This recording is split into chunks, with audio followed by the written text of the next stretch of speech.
They say mirrors reflect more than just your image. They say they hold fragments of other realities, things we were never meant to see. I used to laugh at that idea, until I found the mirror in my grandmother's attic. And now, I can't even look into a mirror without remembering what I saw. What followed me? It started the summer after I turned 17. My grandmother passed away, and we went to clean out her old Victorian house. My parents were focused on the main floors packing boxes, donating furniture, but I was drawn to the attic. It had always been locked, off limits. But this time, the key was sitting on the hallway table, almost like it was waiting for me. I climbed the narrow stairs, the air growing colder with each step. Dust danced in the slivers of light from the single round window. The floor creaked under my weight. The scent of mothballs and old wood filled my nose. And there, leaning against the far wall, was a mirror. Not just any mirror. It was tall, framed in blackened brass, with intricate carvings of faces twisted, screaming, their mouths stretched in agony. The glass wasn't cracked, but it rippled slightly, like water that had just been disturbed. I stared into it, and something stared back. At first, I thought it was my reflection, but it didn't move quite right. When I tilted my head, it tilted slower, like it was thinking about whether it should follow. Then it smiled, but I didn't. I stumbled back and nearly fell. When I looked again, everything was normal. I should have left it there. I should have walked away, but instead, I brought it downstairs. Hung it in my bedroom. The first night I had dreams. Dark, vivid dreams. A room made of mirrors. A figure in the corner, watching me. Its eyes were stitched shut. Its mouth dripped with blood. I'd wake up gasping, drenched in sweat. During the day, things began to change. The mirror would fog up on its own. I'd hear faint tapping from inside the glass. Sometimes, I'd catch glimpses of something standing behind me, but when I turned around, nothing was there. Then the mirror stopped showing my reflection altogether. Instead, it showed my roomy but wrong. The lighting was darker. My bed was unmade, and someone was lying in it. Someone who looked like me, but it wasn't me. It blinked even when I didn't. I covered the mirror with a blanket. That night, I was woken by a loud thump. The blanket was on the floor. The mirror was uncovered, and the reflection was standing outside the mirror now. It stood at the foot of my bed, motionless. Its eyes were hollow. Its smile twisted, unnatural, spreading far too wide. I couldn't move. I couldn't scream. It leaned in, close enough for me to feel its breath on my skin, and whispered, "This side's warmer." Then it lunged. I blacked out. I woke up in the morning. My parents said they found me passed out on the floor, mumbling nonsense. I tried to explain, but they just nodded and said I must have been exhausted. I looked in the mirror and saw myself, but I wasn't sure anymore. Not really. Sometimes, my reflection still lags just a second behind. Sometimes it smiles when I don't. And sometimes, late at night, I swear I see that other me standing behind the glass again, waiting.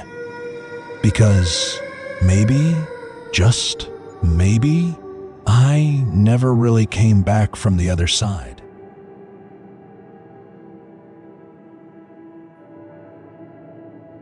You know that feeling when you're alone at night and you hear footsteps in the hallway? You tell yourself it's nothing. Just the house settling. Just your imagination. That's what I told myself too. Until I realized I wasn't alone. Not really. It was the fall after I moved into my first apartment. Just a small place, one bedroom, creaky floors, dim lighting. Nothing fancy, but it was mine. I loved the silence. At first. Then the nights got strange. It started with footsteps. Every night, around 2:13 a.m., I'd hear slow, heavy steps in the hallway outside my bedroom. Always the same rhythm, deliberate, dragging. I'd get out of bed, heart pounding, and open the door. But no one would be there. The hallway would be empty. Still. Too still. After a week of this, I installed a small security camera in the hallway just to prove to myself I was imagining things. The next morning, I checked the footage, and my blood ran cold. At exactly 2:13 a.m., a figure appeared. It was tall, hunched, its body distorted, almost stretched. It moved slowly, its limbs swaying like they weren't fully attached. And the worst part? It stopped in front of my door, turned to face it, then vanished. No footsteps away. No fading into darkness. Just gone. Like it had melted into the air. That night, I locked my bedroom door, shoved a chair under the handle. I barely slept. At 2:13 a.m., the footsteps came. Louder. Closer. Then a knock. 3 slow knocks. I didn't move. Didn't breathe.